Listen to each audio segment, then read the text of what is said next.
Sizlarga hozir ko'rpachani 4 xil taxlanish usulini ko'rsataman.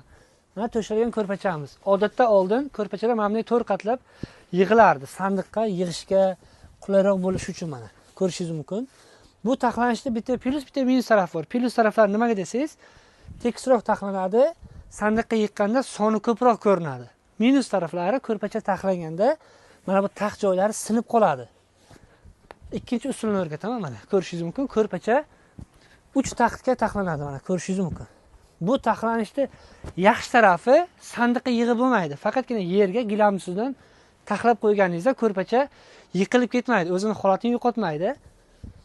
Uchinchi usul mana ko'rishingiz mumkin. Ba'zi birlar ko'rpachani mana bunday qilib taxlab qo'yadi.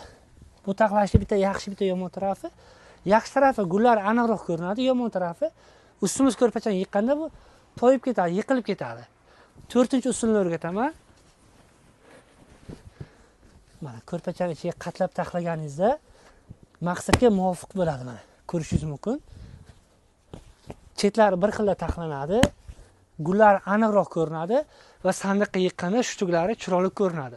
Bu ma'lumotimiz sizga yoqqan bo'lsa, kommentariyaga yoqdi so'zini yozib qo'ying va bu ko'rib turgan komplektingiz narxini keyingi videolarimizda qoldiramiz.